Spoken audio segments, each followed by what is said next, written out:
at 7 in the evening on November 30, 1948. The sun was beginning to set over the coastline of Somerton Beach in Adelaide, South Australia. The temperature was warm, consistent with a typical early summer evening in the Southern Hemisphere, according to witness statements later collected by investigators. A man was observed resting against the sea wall near the crippled children's home. John Bain Leon and his wife, who were walking along the shore, noted the individual. The records state that Mr. Leon observed the man extend his right arm upward and then let it fall back limply to his side. At the time, Mr. Leon assumed the man was attempting to smoke a cigarette or was perhaps intoxicated, and they continued their walk without intervening. Approximately 30 minutes later, between 7:30 and 8 that evening, another couple, Olive Neal and Gordon Straps, observed the figure from a vantage point on the esplanade above. They saw the man lying on his back. The witnesses mentioned seeing mosquitoes swarming around the man's face. Yet the individual did not react or brush them away. Despite this lack of movement, the couple concluded the man was sleeping deeply and did not approach him. The streetlights flickered on as dusk turned to night. The figure remained stationary on the sand, dressed in a full suit despite the warmth of the evening, with his feet crossed. At 6:30 the following morning, December 1st, Mr. Leon returned to the beach for a swim. He observed the same figure in the exact position as the previous evening. The tide had come in and receded, yet the man had not moved. Concerned by the lack of response, Mr. Leon approached the sea wall with a companion. Upon closer inspection, he found the man cold to the touch. There was no breath. Mr. Leon immediately proceeded to contact the authorities. Constable John Moss of the Brighton Police Station was the first officer to arrive at the location connected to the case. He recorded the time of his arrival at 6:45 in the morning. Constable Moss conducted an initial assessment of the scene. He noted that there were no signs of a struggle in the sand surrounding the individual. The sand was undisturbed, suggesting the man had not thrashed about or been dragged to that location. The man lay with his head resting on the sea wall, legs extended and crossed at the ankles. A half-smoked cigarette was found resting on the right collar of the man's coat. It appeared to have fallen from his mouth as he lost consciousness.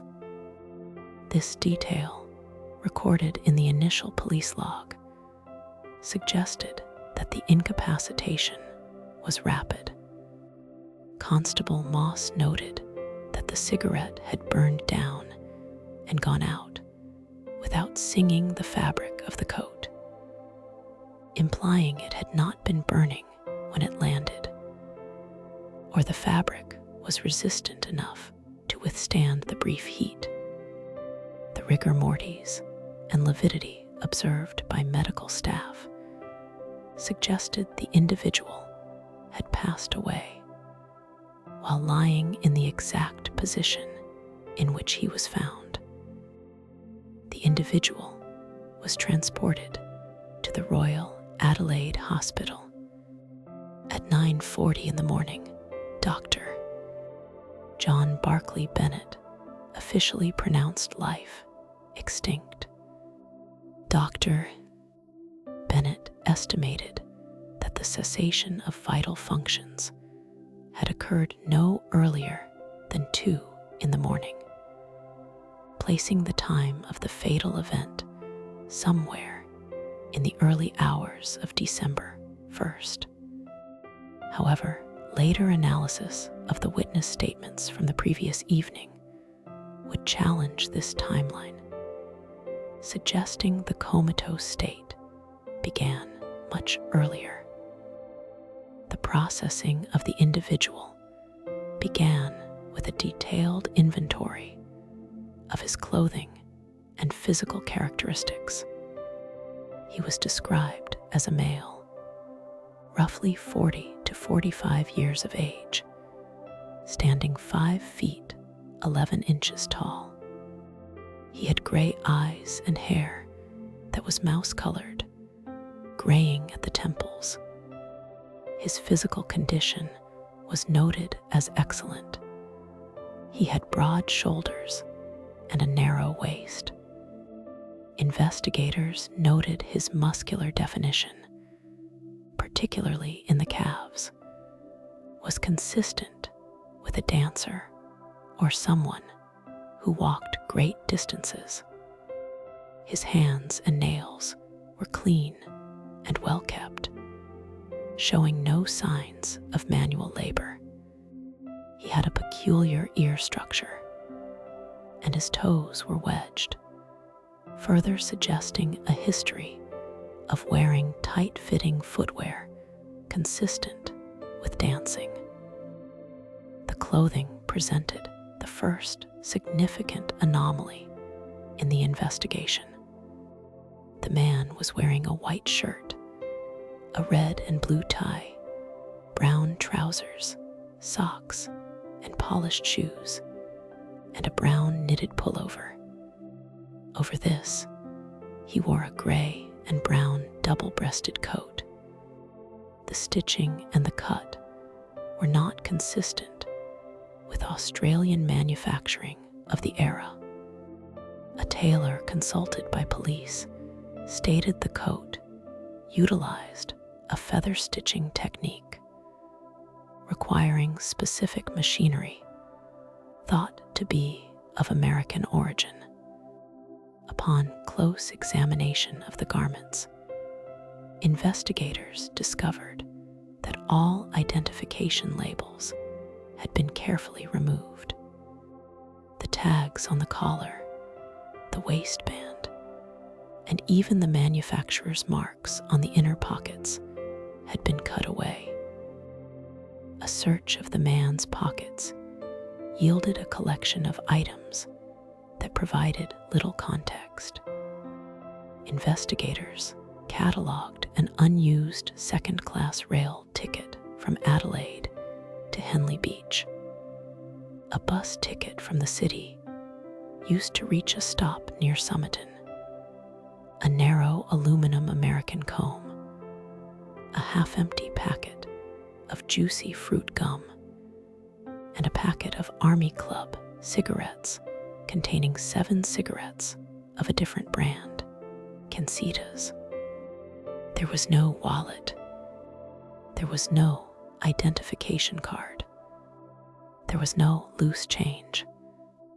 The absence of a hat was also noted, which was considered unusual for a man dressed in a suit in 1948. On December 2nd, the post-mortem examination was conducted by Dr. John Dwyer and Dr. John Burton Cleland. The autopsy report indicated significant congestion in the internal organs. The stomach was deeply congested with blood, as were the kidneys and the liver. The spleen was enlarged, roughly 3 times the normal size, and firm. Dr. Dwyer noted that the heart was of normal size and showed no signs of valvular disease.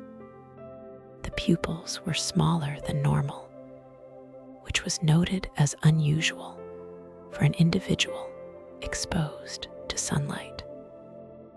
In his report, Dr. Dwyer concluded that the immediate cause of the cessation of life was heart failure, but he could not determine the underlying mechanism. The congestion of the organs suggested the presence of a toxic substance. Yet, the standard toxicology screens available at the time detected no known agents. The samples were sent for further analysis, testing for common compounds such as cyanide, alkaloids, and barbiturates. All tests returned negative results.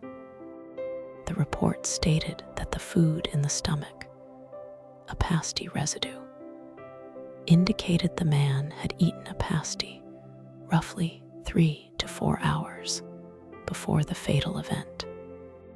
However, no foreign chemical substance was isolated from the stomach contents. The government analyst stated that while the pathology was consistent with a toxic substance, no trace could be isolated, leading to a hypothesis regarding a rapid-acting agent that decomposed shortly after ingestion. As the investigation stalled due to the lack of identification, detectives turned their attention to the timeline of the man's arrival in Adelaide. On January 14th, 1949, a breakthrough occurred at the Adelaide railway station. Staff in the cloakroom discovered a brown suitcase that had been checked in on November 30th, 1948, the day before the man was found on the beach. The ticket number on the suitcase corresponded to the date and time the investigators believed the Somerton Man had arrived in the city. The suitcase was opened and inventoried. Inside, police found a red check dressing gown, a pair of red felt slippers, 4 pairs of underpants, pajamas, shaving items, a screwdriver, a table knife intended for shortening or crafts, a pair of scissors with sharpened points, and a stenciling brush. Also found was a card of Barber brand, orange waxed thread. This specific type of thread was not sold in Australia. It matched the thread used to repair the lining of one of the pockets in the trousers worn by the man found on the beach. This confirmed the suitcase belonged to the unidentified individual. The clothing in the suitcase, like the clothing on the man, had the name tags removed. However, investigators found the name T. Keen on a tie, Keen on a laundry bag, and Keen on a vest. The authorities initially believed this would lead to a quick identification. A thorough check of missing persons reports throughout the British Commonwealth was initiated. No person named T. Keen was reported missing. It was later theorized that the tags bearing the name Keen were left on purpose or were second-hand markings, as the tags with the man's actual name had been removed. The spelling discrepancy between Keen and Keen further complicated the search. The investigation then focused on the man's movements on November 30th, based on the rail ticket found in his pocket and the check-in time of the suitcase. Investigators reconstructed a probable timeline. The man arrived at the Adelaide railway station by train from Melbourne, departing at 9 in the morning and arriving around 10:50. He checked his suitcase into the cloakroom at 11. He then purchased a ticket for the 10:50 train to Henley Beach, but did not board it. The ticket remained unused in his pocket. Instead, records suggest he left the station and walked into the city. He purchased the bus ticket later found in his pocket and boarded a bus at 11:15 that traveled to St. Leonard's and Glenelg. He disembarked near Somerton Beach. The time gap between his arrival at the beach and the first sighting by Mr. and Mrs. Leon at 7 in the evening remained unaccounted for. There were no confirmed sightings of the man between the time he left the bus and the time he was seen resting against the sea wall. Months passed without an identification. The physical evidence was re-examined repeatedly. In April of 1949, John Cleland, a professor of pathology at the University of Adelaide, was asked to re-examine the clothing worn by the man. During this secondary inspection, Professor Cleland discovered a small, hidden fob pocket within the waistband of the trousers. This pocket had been missed during the initial inventory. Inside this concealed space was a tiny, tightly rolled scrap of paper. The paper was extracted and flattened. It bore 2 words, printed in a distinctive font, Tamam Shud. Investigators contacted library officials to translate the phrase. It was identified as Persian, appearing in the final stanza of the Rubaiyat of Omar Khayyam. The phrase translates to "it is ended" or "the finish." The scrap of paper appeared to have been torn from a book. The paper texture and the font style did not match any edition of the Rubaiyat currently known to local bookshops or libraries. This discovery shifted the context of the investigation from a case of an unidentified vagrant to something far more complex. The police began a search for the specific book from which the scrap had been torn. On July 22nd, 1949, a man from the suburb of Glenelg came forward.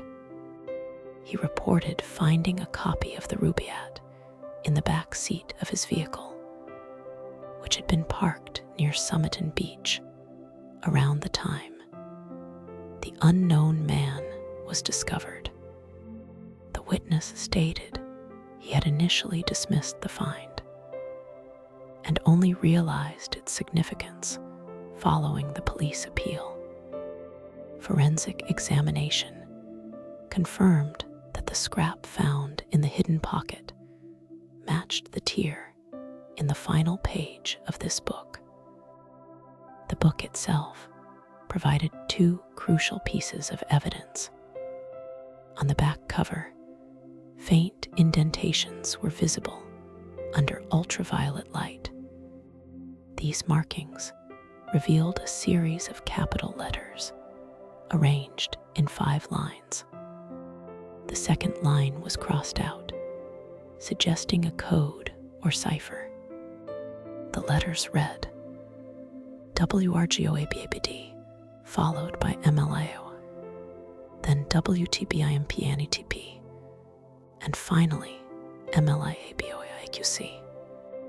Naval intelligence and cryptographers attempted to decipher the sequence, considering various substitution ciphers and military codes, but the sequence lacked sufficient length to establish a statistically significant pattern.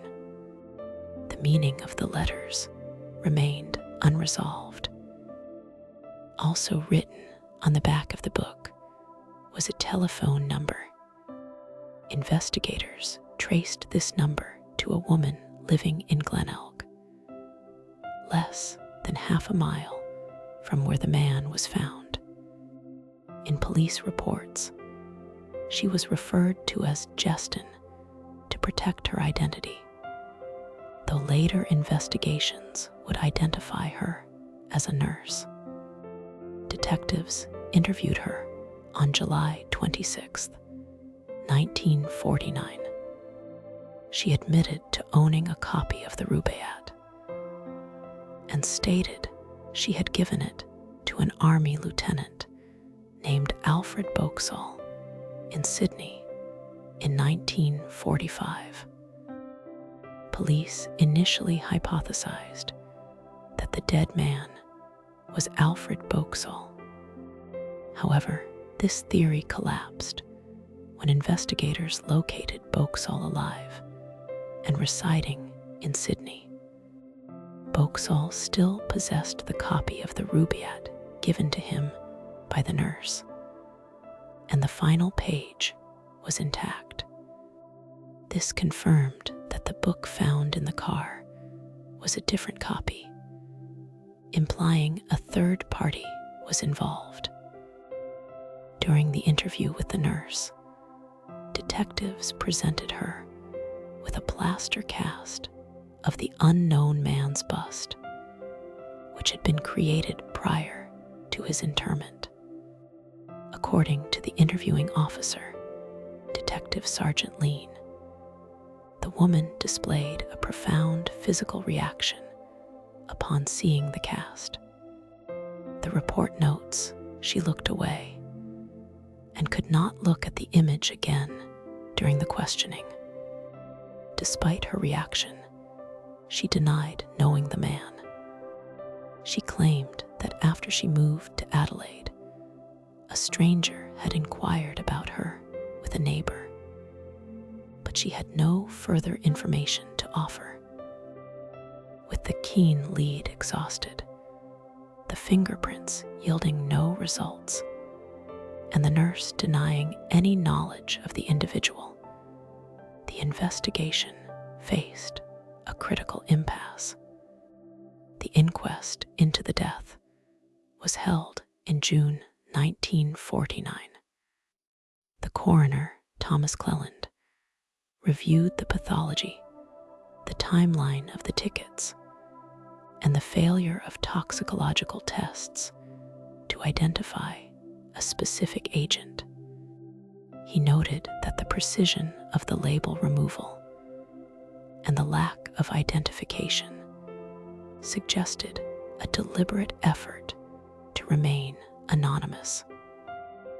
The final report from the inquest stated that the man died from heart failure, possibly caused by a substance that decomposes rapidly, leaving no trace. The coroner recorded an open verdict. The files remained active, but the tangible evidence, the suitcase, the code, the book, and the clothing failed to produce a name. As the months passed without identification, the administrative burden of keeping the individual in the morgue became untenable. The decision was made to inter the remains. On June 14, 1949, the Somerton Man was buried at the West Terrace Cemetery. The service was conducted by the Salvation Army in a final procedural effort to preserve the integrity of the site for future investigation. The grave was dug to a depth of 8 feet, significantly deeper than standard protocol. A layer of concrete was poured over the coffin. This measure was intended to protect the site and ensure that if exhumation were required in the future, the location would remain undisturbed. The headstone simply read, "Here lies the unknown man who was found at Somerton Beach, first deck, 1948. The files from 1949 through 1950 show a gradual decrease in active leads. The focus shifted from active fieldwork to the maintenance of records. The suitcase remained in police storage. The plaster cast was archived at the museum. The brown suit, the coat, and the book were held as evidence. The unknown man remained in plot 106. His identity sealed not just by the concrete cap on his grave, but by the absence of a matching record in any known database of the era. The doctrine of evidence had been followed, yet the conclusion remained out of reach.